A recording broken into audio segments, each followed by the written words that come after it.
Olá, turma! Boa tarde. Nós estamos hoje na nossa primeira live do Issacar. E meu nome é Livan, muito bem-vindo, muito bem-vinda ao nosso encontro para debater um tema muito importante da nossa conjuntura. O Issacar, o que é o Issacar? O Issacar pretende levantar dados e discutir relações e pesquisas sobre a Igreja Evangélica Brasileira, seja questões de comportamento, de sustentabilidade, de liderança, questões geracionais, questões voltadas à sexualidade, enfim. Então, para você conhecer um pouco mais do Issacar, vá lá em issacar.org, tá bom? Apoie esse trabalho, compartilhe as nossas mídias e seja sempre por perto dos nossos conteúdos.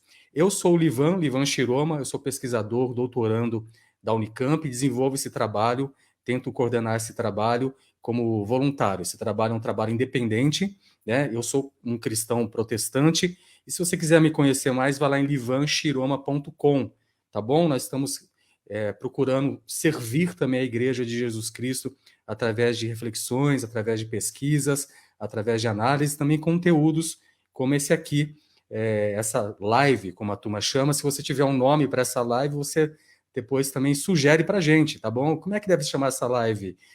O Matheus entra daqui a pouco, ele nos ajuda aí. Issacar Plus, Issacar Talk, aí fica a sugestão para vocês. A gente tem algumas pessoas já entrando, se você quiser falar e interagir com a gente, falando da onde que vocês estão, seus nomes, eu vou dar aqui alguns segundos para ler e para comentar. E você, ao final, também, você pode ir mandando comentários e também perguntas, que ao final a gente vai conversar com o nosso entrevistado. Lembrando que não é uma entrevista, é uma conversa, inclusive hoje entre amigos. Muito, muito prazeroso, inclusive. Bom, ninguém mandou. Vocês devem estar sentindo e passando por uma grande onda de um choque climático aqui no Brasil, quase aqui mais para o sul, sudoeste do Brasil. E não só hoje, como ocasionalmente, mas no inverno a gente enfrenta questões de calamidade pública e hoje, atualmente, as calamidades climáticas. Nisso a gente pergunta como a igreja evangélica deve interagir com essas questões. O foco hoje é uma notícia que vocês veem sempre pelos jornais, nos flyers, na internet, nas mídias sociais, que é a questão da população de rua.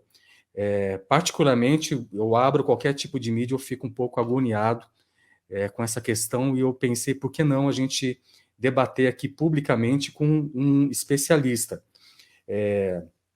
Até escrevi algo para a gente começar, antes de apresentar o nosso entrevistado barra falante de hoje. Os homens... Opa, a turma mandou aqui. Um abraço para Joana Cabral, de Criciúma, Santa Catarina, a Zuleide, da Igreja Batista de Barão Geraldo, Campinas, inclusive é onde eu estou, em Campinas e em Barão Geraldo, e o Tiago, da Igreja e Vida Prática. Muito bom, hein, Tiago? Tiago, inclusive, participou de um episódio nosso do Fluxo, o último lá, Fé na Rua. Dê uma olhada lá no nosso canal do YouTube. Os homens e mulheres de rua são frutos da separação da humanidade de si mesmos, em um sentido de cuidado mútuo e reciprocidade. Revelam o funcionamento da cultura que não constrói o homem político, a polis, a coletividade, mas idolatra o indivíduo, o ídios, da idiosincrasia, da celebração máxima do indivíduo. Portanto, as calamidades climáticas, como essa que a gente vive hoje, a tensão climática e a possível ação ou omissão das igrejas protestantes, só revelam um parecer coletivo. Qual que é o parecer coletivo? Talvez de não cumprir o pacto civilizatório. E as teologias e igrejas parecem, por vezes, não corresponder a isso.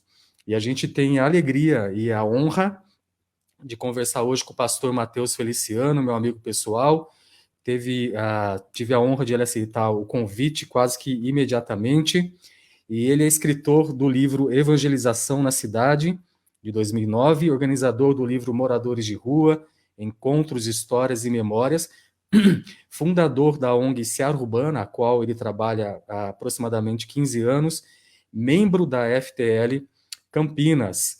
O Matheus também é professor de vários seminários, institutos de nível superior, de capacitação missionária da região de Campinas, onde ele mora, e também do interior de São Paulo, e também estadual. Matheus, deixa eu chamar você aqui para a conversa. Eu também não falei da sua esposa e das suas filhas, se você quiser falar, porque não tem as informações aqui. Marido da Carol, pai da... Esqueci. Opa! Olá, Pai Matheus, da bem-vindo. Clara. Tudo bom, velho? Obrigado E pelo aí? convite aí. É uma honra, é uma alegria. Matheus, eu sei que você gosta muito de Racionais MC. Eu queria começar essa pergunta perguntando para você, esse encontro, perguntando para você qual que é o seu álbum e a sua música preferida dos Racionais. Legal. Eu acho que o Mano Brown ele é um profeta urbano, não religioso, né? Ele é um profeta não religioso, né?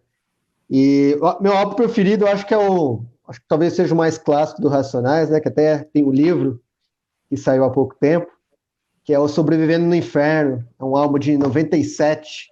Esse que tem o Homem na E Estrada, não, O Homem na Estrada, ele é mais antigo, é do começo dos anos 90, tá e sabendo depois legal, saiu. né? Mas O Homem na Estrada foi um dos, talvez seja, talvez o primeiro grande sucesso, né, dos Racionais MCs foi O Homem na Estrada, né? Foi o que mais ganhou notoriedade nacional, né? As pessoas começaram a conhecer os Racionais muito por causa do Homem na Estrada, né? Até Uhum. o Suplicy, né? O ex-senador Suplicy já citou a música inteira, uma música longa no Senado, né? É bem interessante. E acho que a minha música favorita talvez seja Periferia é Periferia, que vai falar um pouquinho da realidade da periferia, como ela difere um pouco da cidade, do centro, né? Uhum. Um outro álbum do Racionais, né? De 2002, tem uma música do Mano Brown chamada Da Ponte Pra Cá, né?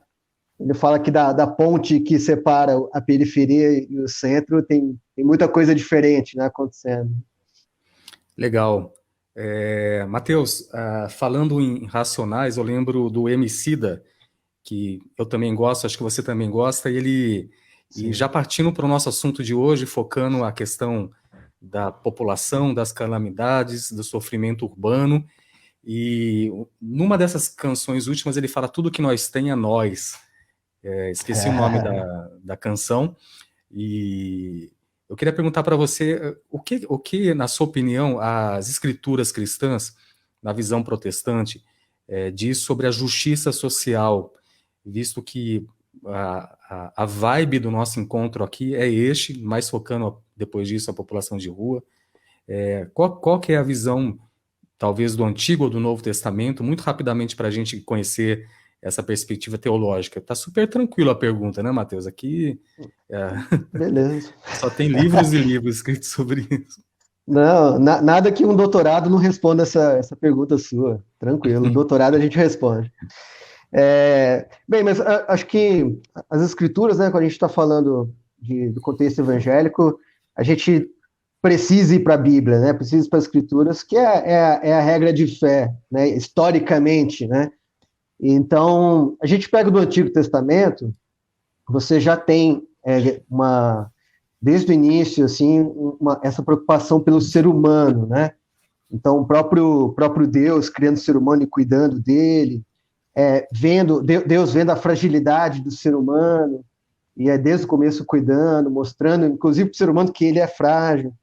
A gente tem a pergunta lá, né, de Caim, né, que mata Abel, mata o próprio irmão, onde Deus pergunta, né, cadê o seu irmão, cadê Abel, né? Ele fala, eu sou responsável pelo meu irmão, né? Uhum. É uma pergunta retórica, mas que a resposta a própria Escritura dá. Sim, você é responsável pelo seu irmão, né?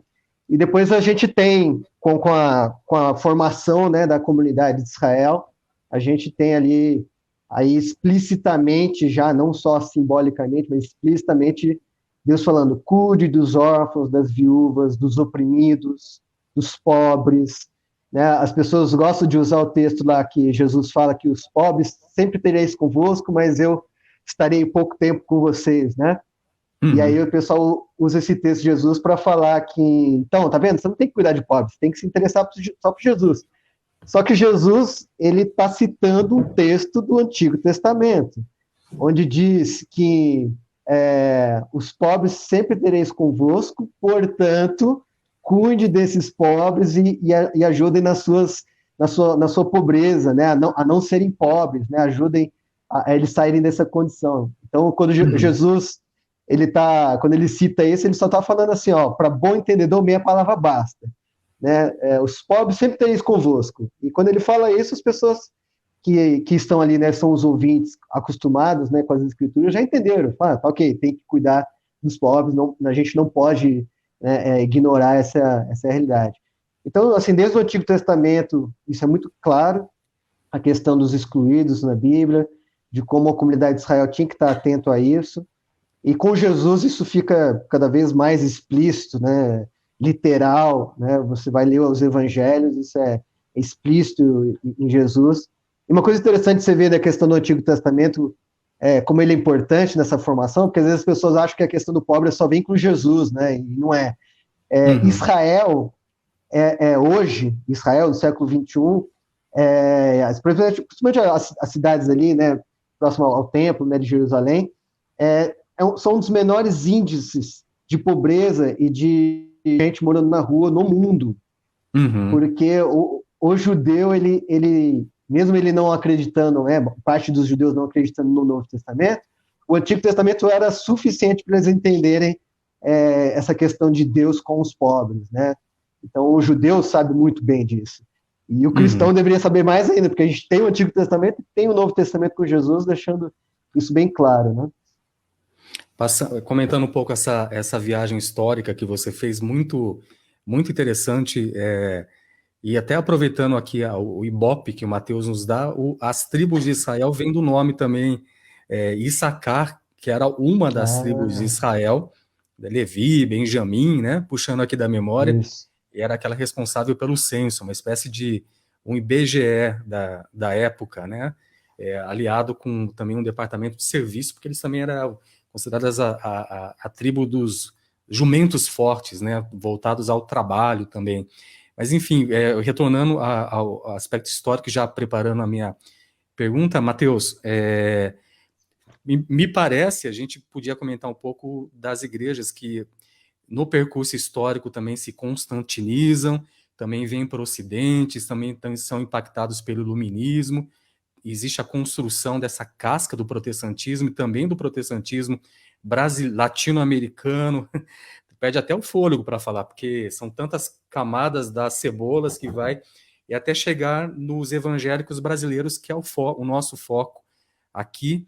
E eu, como pesquisador e também protestante, e inclusive também da mesma igreja que o Mateus congrega, membro da nossa igreja reformada, eu fico pensando que, por vezes, as igrejas perdem um pouco a sintonia com essa narrativa que vem lá, desde lá da criação, como você colocou assim, aqui para nós agora, né? Como é que é a sua avaliação da participação? É uma pergunta bem, bem complicada para você, hein, Matheus? Em relação à justiça social, ao serviço público, à assistência a populações mais marginalizadas, a partir das suas experiências, a igreja evangélica como um todo, né? Usando tanto a sua conversão desde de pequeno, né? A gente não conversou aqui como é que foi a sua conversão, mas eu conheço você, sou seu amigo, e até você com a sua participação também como pastor batista nos últimos anos. Podia falar para a gente, por favor? Claro. É interessante, a gente falou da Bíblia, né? Eu lembrei disso, que eu acho que faz todo sentido. Quando a gente tem lá os pobres no Antigo Testamento, a gente tem lá os excluídos, que geralmente eram pessoas doentes, né? Então, as pessoas que estavam doentes naquela época, eles eram postos em uma cidade, né? longe, uma questão de saúde pública, né? Que, na verdade, Deus está fazendo ali para não ter contágio com leprosos, enfim, né? Então, essa cidade ficava com as pessoas doentes ali, e o sacerdote tinha que, em tempos ali, avaliar se a pessoa já estava curada, se ela já estava curada, ela voltava, né, para o convívio da sociedade e tal. E aí, o que vai acontecendo? Os sacerdotes vão esquecendo essas pessoas lá, vão abandonando essas pessoas, o próprio templo, os próprios judeus, né, também vão abandonando, não vão cobrando os sacerdotes dessas pessoas que foram abandonadas lá. Elas acabam se tornando pessoas não gratas mesmo, né, persona não grata, nem os familiares mais querem saber. Quase que já condenam à morte essas pessoas. Quando a pessoa fica doente, ela já fica desesperada que ela vai ter que sair de lá e ela sabe que não vai ser cuidada, né? E aí essas pessoas começam a morrer de fome, das doenças lá, nessa cidade, e começam a voltar para os grandes centros, né, na época, para poder ter uma ajuda, né, ter uma esmola, ter comida, para não morrerem de fome como eles estavam acontecendo. E é exatamente nesse período que Jesus começa o ministério dele com 30 anos. E aí Jesus atende muito dessas pessoas, né? Aí quando a gente abre os evangelhos, né, Mateus, Marcos, Lucas e João na Bíblia, é praticamente isso o tempo inteiro, né? Jesus curando e ajudando essas pessoas que estavam passando fome, que estavam excluídas da sociedade. Por que eu estou citando isso? Porque, historicamente, tanto a Igreja Católica como a Igreja Protestante, no Brasil, né, vou falar só do Brasil, ela sempre se envolveu com questões sociais. Não que existisse uma divisão, a gente vai cuidar da espiritualidade, mas também vai cuidar da questão social. Não, a questão social sempre foi encarada, historicamente, como uma questão espiritual também, né? Então, a gente teve sempre as pastorais católicas, sempre ajudando, e até hoje são muito boas, muito fortes. Sim. Acho que uma das melhores casas de recuperação hoje aqui em Campinas é uma casa católica, né, do Padre Haroldo, que é uma referência aqui na região. Muito reconhecida. Você tem muito reconhecida, não só aqui em Campinas, mas no Brasil, né? Você tem a história da escola pública no Brasil, que veio com uma professora de escola bíblica dominical, protestante, né? Que ela viu que as crianças não sabiam ler e não conseguia ensinar a Bíblia para essas crianças porque elas não sabiam ler. Então, ela fez uma pressão ali, né, para poder ter escola pública, né, para a população marginalizada, ou população mais pobre, né?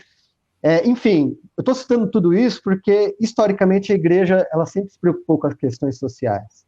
Mas, uns anos para cá, foi se abandonando, foi se criando um abismo, né, dizendo que a questão social não é de tarefa da igreja, que isso é tarefa só dos governos, né?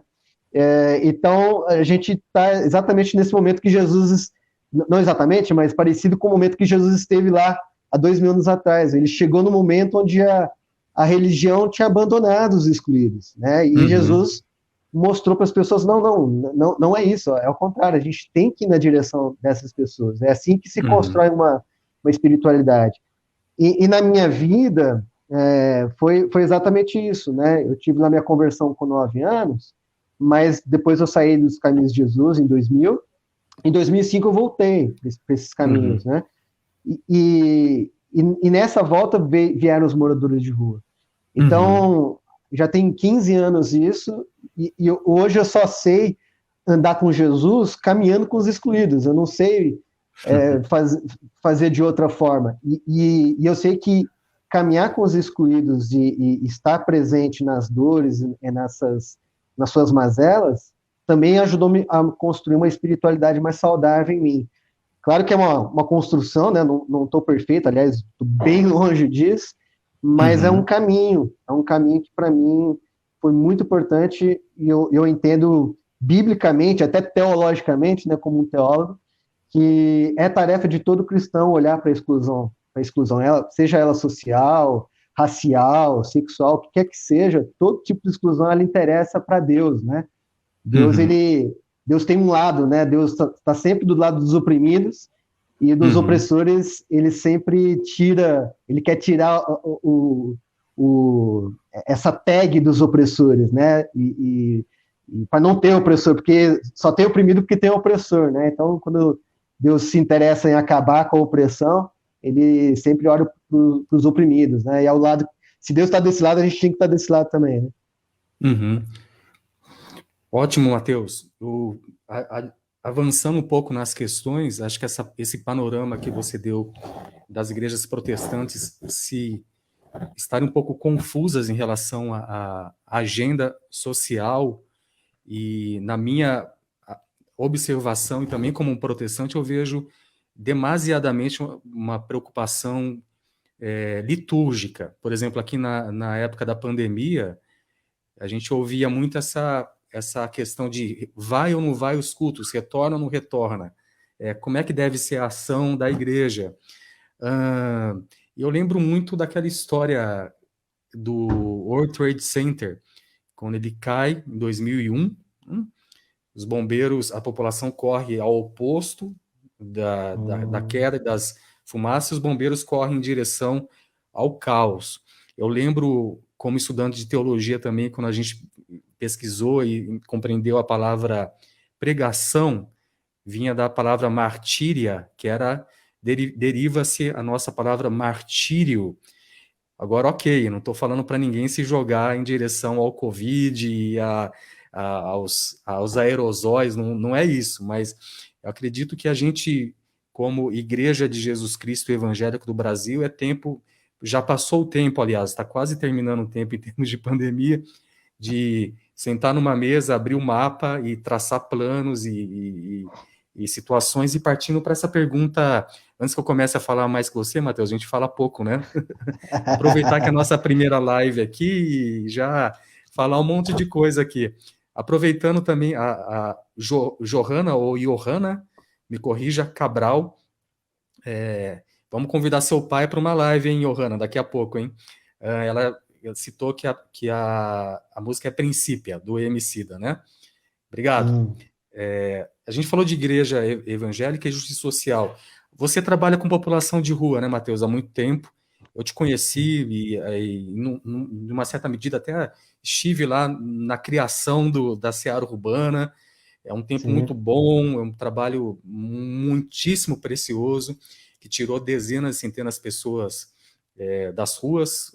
A gente glorifica a Deus por isso. Então, focando em relação à população de rua, que cada vez que a gente vê o jornal regional, os nacionais, ou vê notícias na internet, e agora a gente vive um tempo de calamidade climática, a gente, logo o que vem às nossas mentes é a população de rua, que tem aumentado muito nesse momento de pandemia, de neoliberalismo, de caos social, desemprego, e as pessoas cada vez mais, como a sociologia chama de uberizadas, né? Sempre trabalhando muito, ganhando pouco e com menos direitos ainda. E as igrejas, sobretudo dos grandes centros, a gente, por exemplo, aqui em Campinas, tem grandes igrejas nos grandes centros, com grande membresia e grande orçamento, ou pequenas igrejas de periferia, normalmente as mais pentecostalizadas também, mas sempre a população de rua está no centro dessas discussões, né? É campo missionário, como os evangélicos dizem. Como você tem observado a ação das igrejas e como é que você observa como é que poderia ser a ação das igrejas em direção à população de rua? Você podia falar para a gente, Matheus, por favor?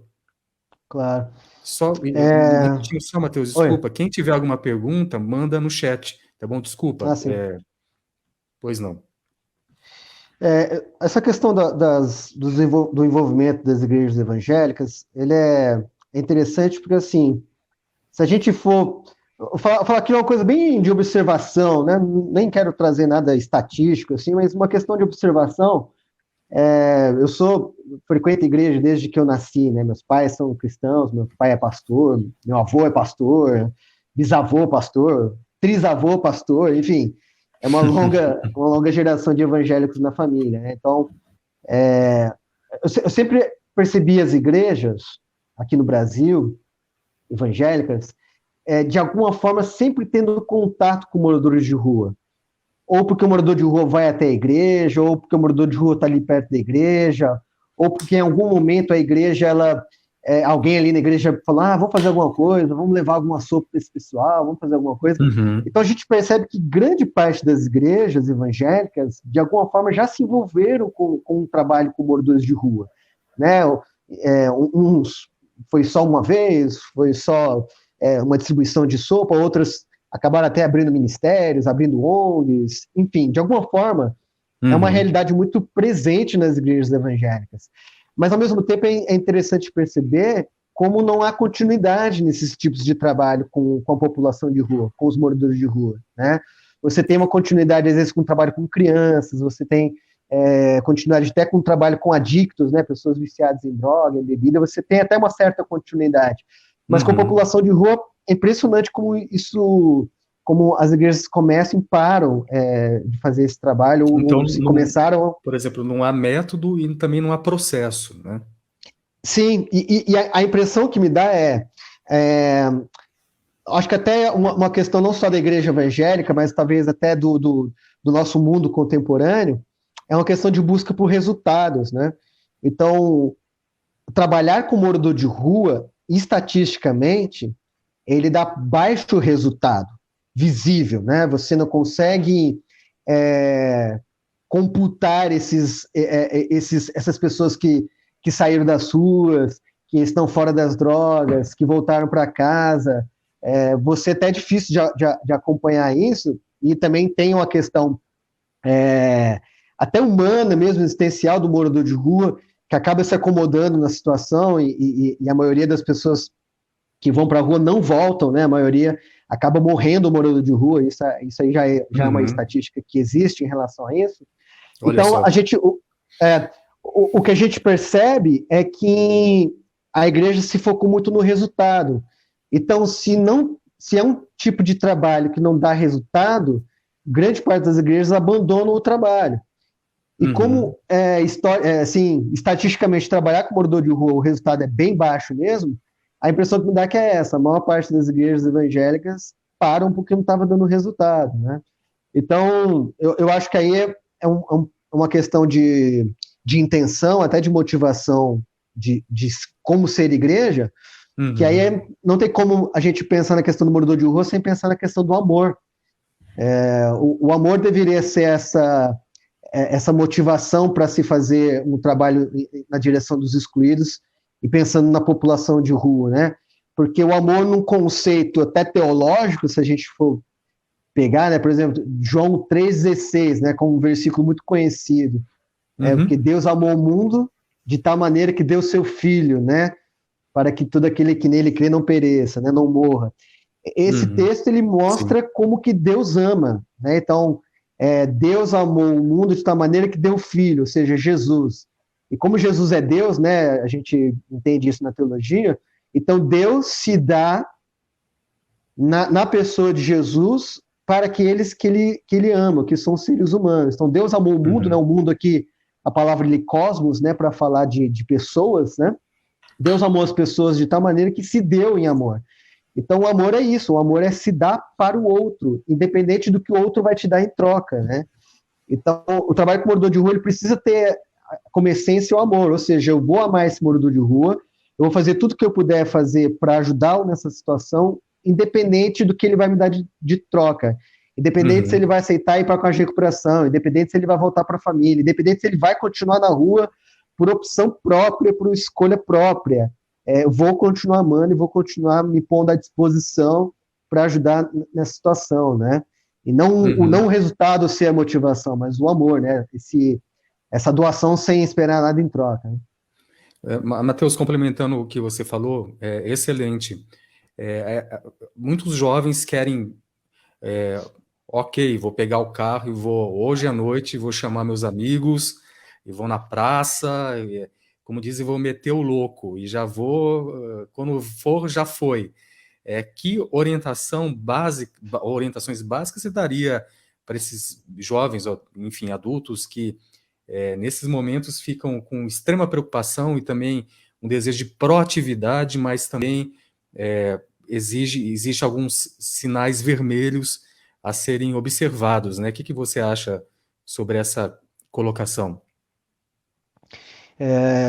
recentemente, até você viu, eu acho que você estava assistindo TV, ou você viu na internet, que a IPTV me ligou. A IPTV, né, é a Rede Globo aqui de Campinas e região. Ela me ligou no meu telefone pedindo para eu dar uma entrevista para a IPTV, que eles vão transmitir no jornal da IPTV lá à tarde, aqui em Campinas, para falar de uma situação que houve lá em Montemor, né, uma cidade que tem aqui na região, onde o prefeito dessa cidade, né, de Montemor, eu até pensei na hora, olha, a IPTV tá chamando qualquer um mesmo, viu? Não tem mais filtro, né? Acho que eles ligaram para todas as ONGs de Campinas, ninguém atendeu, aí sobrou só eu mesmo. Quem topou, vambora.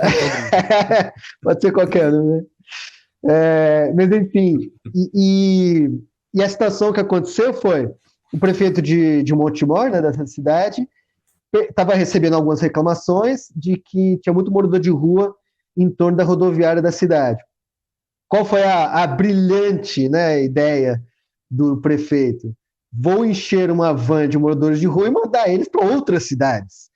Né? Para quem já assistiu aquele filme Tropa de Elite, quando eles acham um corpo morto numa favela, eles pegam esse corpo e levam para outro lugar, para que não seja um problema daquela corporação policial daquela região que é responsável por aquele corpo, né? Então eles pegam esse corpo e jogam para uma outra região, aí o cara lá da outra região pega esse corpo e joga para uma outra região, vai jogando esse corpo para lá e para cá, transferindo a responsabilidade sem resolver o problema em si, né? Então, nesse caso do prefeito de Montemor, ele só transferiu um problema que era de responsabilidade dele, como alguém que que foi votado, né? Votaram nele para ele cuidar da cidade, de todas as pessoas que fazem parte da cidade, inclusive moradores de rua. E a alegação dele foi: eu mandei mesmo, isso que eu fiquei mais impressionado, né? Ele grava faz uma live e fala: eu mandei mesmo, enchi várias vans, mandei para Boituva, para Campinas, para outras cidades aqui da região, porque eu quero cuidar de pai de família e não desses vagabundos. Cara, é muito interessante perceber isso, porque ele fala isso, né? Um pai de família. Eu fico pensando se fosse um pai dele. Se o pai dele estivesse morando na rua, se fosse um irmão dele, um filho dele, a esposa dele, um amigo, alguém que ele ama, que tivesse nessa situação, se ele faria isso. Sim. Se ele colocaria numa van e mandasse para outra cidade, né? A não ser que ele realmente seja realmente seja um desumano total mesmo, né? Aí faria isso. Mas a minha questão quando a gente olha uma pessoa excluída, que está numa situação difícil, a gente precisa pensar nesse aspecto daquela filosofia africana, né? Ubuntu, né? Eu sou porque somos, né?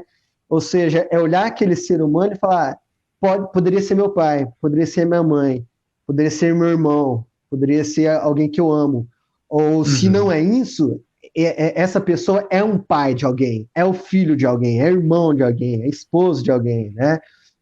Então, acho que o meu conselho é isso, é olhar o morador de rua e perceber ele um ser humano que depende de outros seres humanos e que outros seres humanos também dependem dele.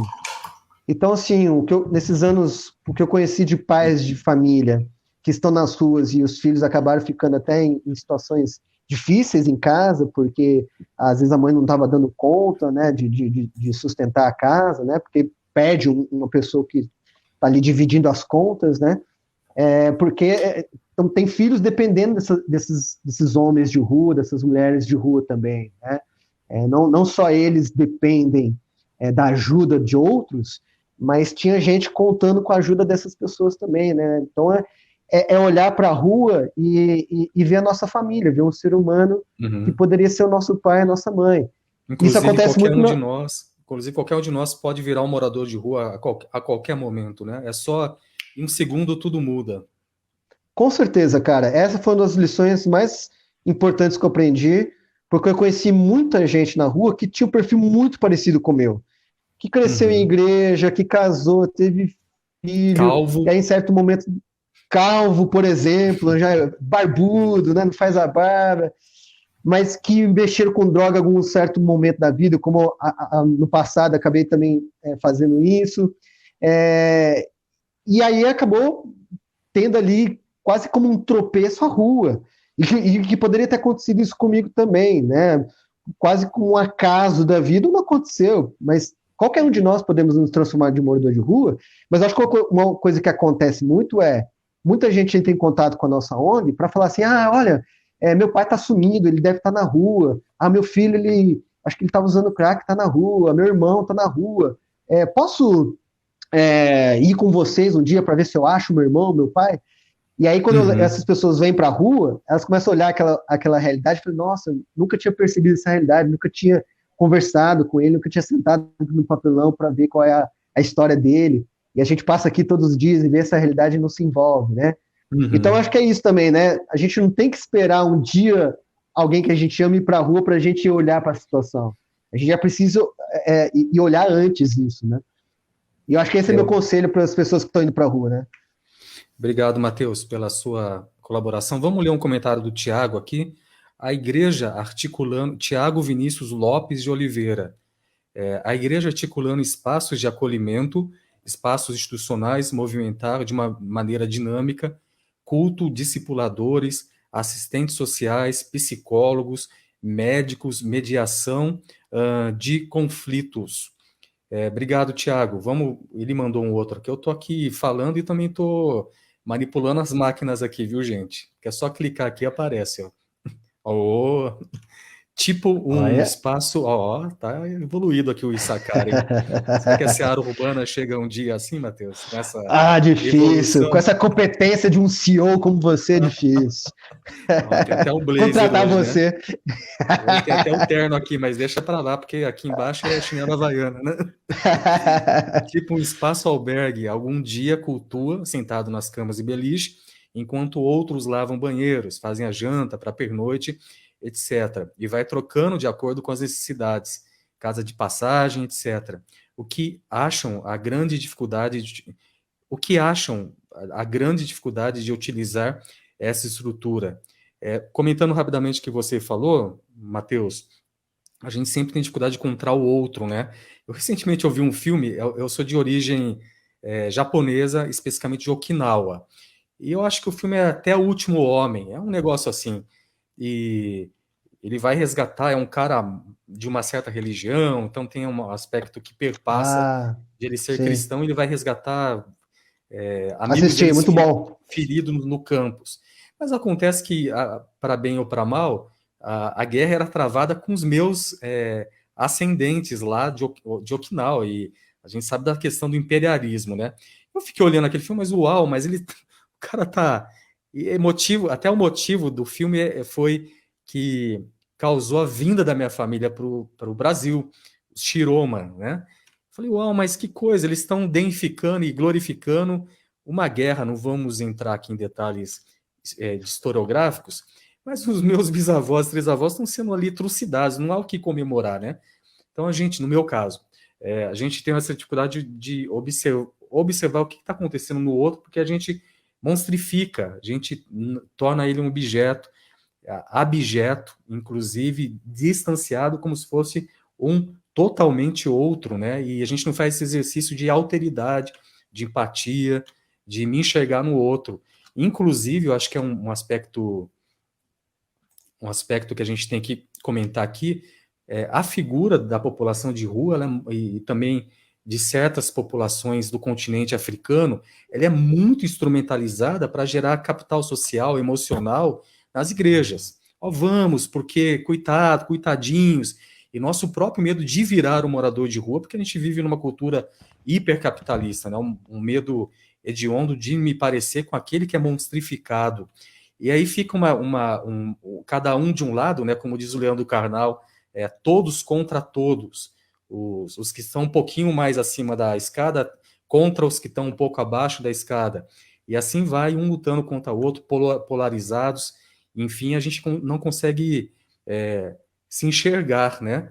E até já partindo para os nossos últimos momentos aqui do nosso encontro, o Thiago mandou uma sugestão sobre. Antes de adentrar, vou colocar o comentário da Johanna ou Johanna.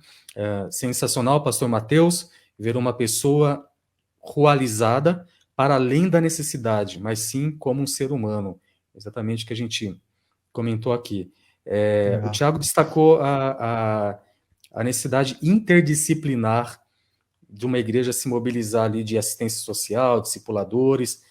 Como é que você vê uma questão agora um pouco, se você fosse um gestor de uma igreja, vamos dizer assim, quisesse que a sua igreja voltasse para atender a população de rua, como é que a sua igreja local, por exemplo, como é que você mobilizaria pessoas, recursos, quem você chamaria, já levando em consideração que esse conteúdo ele possivelmente circula entre as comunidades, quais dicas você daria para os líderes, pastores, gestores e também cristãos maduros e cristãs maduras também iniciar esse trabalho nas suas próprias comunidades? Quando eu comecei lá em 2006, e eu me apaixonei pelo trabalho, né? Eu vi a realidade dos moradores de rua, eu fiquei completamente comovido e completamente...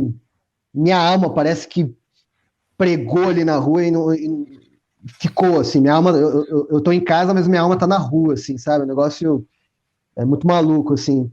Então, quando eu comecei lá no começo, comecei no começo é ótimo, né? Eu tinha uma paixão, assim, de falar, caramba, a igreja precisa conhecer essa realidade, e a igreja, eu digo instituição na época, tá? Eu pensava, né, com essa cabeça, né? A instituição, a igreja local precisa conhecer isso aqui, precisa se envolver. E assim, nesses 15 anos, eu devo ter falado, sei lá, para umas 400, 500 igrejas, cara, do trabalho, assim. Uau! Mais ou menos, né? Foi muitas igrejas, assim, né? Uhum. Tinha mês que era todo final de semana, anos indo quase todo final de semana em alguma igreja diferente para falar, enfim, foram muitas igrejas. O que eu percebi, as igrejas como instituição e muitas igrejas locais não estão interessadas, cara. Infelizmente, não há o interesse. Mas, ao mesmo tempo, nesses 15 anos trabalhando com morador de rua, eu posso dizer que pelo menos 80% dos voluntários que sempre nos ajudaram são evangélicos, são cristãos protestantes de alguma igreja local. Então, o que eu penso disso, até falando um pouquinho lá do que o Thiago comentou aí, né? De a igreja local ir atrás de alguns espaços que já existem para fazer alguma coisa. Não espere a igreja local fazer. Se eu, que na época eu era membro de uma igreja local na época, se eu esperasse a igreja local na época fazer alguma coisa, eu estaria até hoje esperando a igreja local fazer alguma coisa. Não ia fazer. Né? Uhum.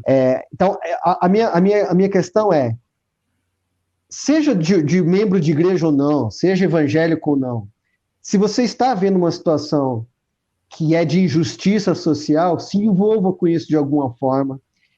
Vá se especializar, vá conversar com pessoas que já fazem isso, que têm experiência na área, e ver como você pode ajudar. Se você puder envolver a igreja local, se puder envolver outras pessoas no processo, melhor ainda. Né? E com certeza, né? Se eu tivesse mais igrejas locais parceiras, né? Igrejas, vamos dizer, instituição e igreja parceira com a gente, com certeza seria outro trabalho mais profícuo, né? Seria muito melhor.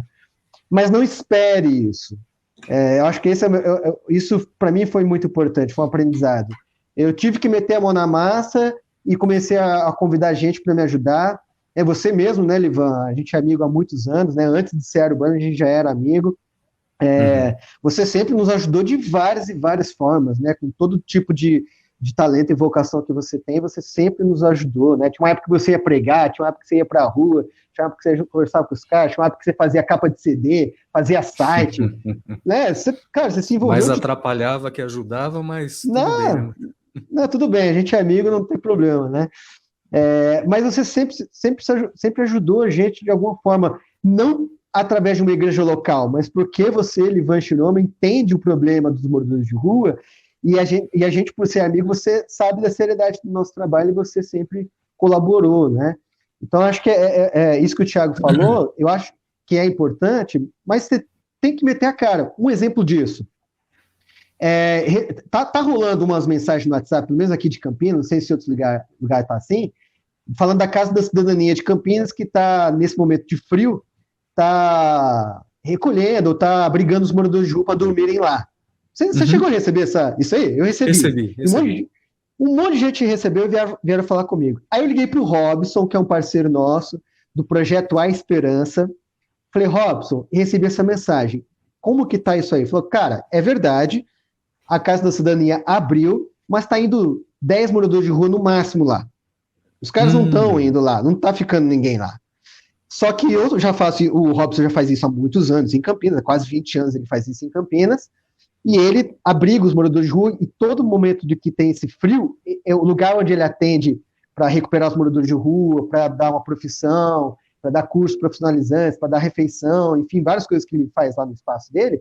Quando é momento de frio, ele coloca os caras para dentro e eles dormem lá para não ficarem à noite na rua. Ele está uhum. dormindo lá com 50, 60 moradores de rua. 50, 60. Ou seja, você Na tem ONG um do canal Robson. na ONG do Robson. Ah, ok. Ou seja, você tem um trabalho da Prefeitura de Campinas, que é a Casa da Cidadania, mas que ele Uhum. acaba sendo um trabalho impessoal. E o morador de Hum. rua não consegue ver uma humanidade, não consegue ver um A turma interesse. confia mais no Robson que na instituição, uma coisa é, meramente fria, né? Que é uma institucional, vamos dizer assim. Não desvalorizando, evidentemente, o trabalho dos Sim, sim, profissionais, né? Institucionalmente, né? Mas às vezes, sim. como a Johanna comentou, existe a necessidade da humanização, né? Além da necessidade, mas sim como ser humano. Sim, exatamente. Então, assim, e eu tenho certeza que os moradores de rua estão ali, 50, 60 moradores dormindo ali, não é porque é uma ONG A Esperança. É porque existe um cara chamado Robson Teixeira Godin que rua e que ele dorme. O Robson acabou de ter filho. Ele tem um filho dele tem Uhum. 6 meses e ele tem um neto agora também. Ele é avô. O Robson, com 50 anos, virou avô agora. Ele deixa a casa dele para dormir com os moradores de rua nesse frio lá. Então, assim, eu tenho certeza que os moradores de rua estão lá, não é porque é uma instituição que está cuidando deles, né? É porque é um ser humano que os ama e que está cuidando deles, né? Então, Uhum. independente da instituição, igreja local, Casa da Cidadania, Prefeitura de Campinas, Prefeitura de Montemor, o que quer que seja, cara, precisa de seres humanos olhando para um outro ser humano e ajudando como se fosse o seu próprio pai, seu próprio filho. Assim. E eu acho que é isso que Jesus ensina, né, pra gente, né? Amar o nosso próximo como a nós mesmos. Né? Bacana. Mateus, que Deus levante no Brasil mais Robsons, mais Olivão, para Mateus. mim ficou no mudo aqui, você. Não sei se pro pessoal tá mudo também. Se o pessoal puder Tá me ouvindo? Tá me ouvindo? dizer se tá no Não. mudo. Tá me, tá me ouvindo? Voltou? Tá me ouvindo? Voltou, Ah, tô ouvindo, legal. voltou. Eu estava comentando, Mateus, que Deus levante mais Mateus e mais Robsons, mais Capeletes, mais Analziras, para ajudar a mitigar o sofrimento dessa nação. A gente precisa desse movimento profético, vamos dizer assim, dessa reconciliação das classes, dessa cura social também, pensar as estruturas, pensar nos indivíduos. Vamos já caminhando para o final, acho que o tempo já está dando. Quero agradecer essa honra de conversar com você nessa tarde fria, dessa sexta-feira, dia 30 de julho, nossa primeira live, seja que nome a gente vai dar isso do Issacar. Espero ter você sempre aqui nessa sala virtual e talvez daqui a pouco presencial. Quero agradecer também Ah, todos que observaram, comentaram aqui, o Tiago, a Zuleide, a Johanna. Obrigado, pessoal. Antes de ouvir uma despedida aí do Matheus, quero convidar todos vocês a acessarem as nossas mídias, data.issacar. A gente pretende criar conteúdo e gerar dados, tanto qualitativos quanto quantitativos, dos evangélicos no Brasil. É um bom desafio. Esteja orando e também trabalhando conosco, acessando, compartilhando o que a gente tem dito, se caso vocês acharem relevantes. Obrigado a todo mundo. Mateus, você quer dar um último recado? Você tem alguns livros escritos. O Mateus é um cara muito fenomenal. Sigam ele lá, acho que é Mateus Feliciano O Calvo. Não sei como é que é, Mateus. Fala suas mídias. Anuncia aí seu Fusca Azul. Que eu tô brincando. Vendo Corsa 97, né? Mateus Feliciano, no Twitter, Instagram, Facebook, no YouTube, tem um canal no YouTube também, me acompanhem lá, né? A gente está sempre postando. Eu tenho 2 livros, né? Um eu organizei, é um livro de 2016, Moradores de Rua, Encontros, Histórias e Legal. Memórias. Aqui tem relatos de moradores de rua, relatos de voluntários que trabalharam com moradores de rua, né? Então eu conto algumas histórias aqui também, peguei outros relatos, né? E organizei o livro. E esse livro aqui eu lancei em 2019, pré-pandemia, Muito bom, muito bom. Evangelização na Cidade. E aquele é um livro mais conceitual, né? Ele vai trabalhar mais essa questão do que é evangelização, né? A questão social, como a gente perceber isso na questão da evangelização, e explicar o fenômeno urbano, né? Como é que a gente percebe a Uhum. urbanicidade, né, na Bíblia, como que a gente foi tendo esse processo para o Brasil passar de um mundo rural para o mundo urbano, eu fecho o livro falando disso, né? A junção dos dois. Então, o que é evangelização mesmo, biblicamente falando, e como fazer isso no meio urbano, né, na cidade, né? Esse Uhum. livro, inclusive, tem na Amazon. Então, no site da Amazon, você pode comprar o e-book dele. Hum, Tem para Kindle também, então dá para você legal. encontrar lá, né? Obrigado, Matheus. Inclusive, o Matheus vai doar um para a gente sortear na próxima live, né, Matheus? Claro, com certeza. Obrigado a todos e todas por essa partilha. Daqui nas próximas semanas a gente tem 2 episódios de uma série chamada Fluxo, uma possivelmente na igreja Comunidade Presbiteriana Chácara Primavera, discutindo sobre igreja híbrida, e o final é surpresa, tá bom? Obrigado a todos e todas que se conectem a nossas mídias. Um abraço e até mais.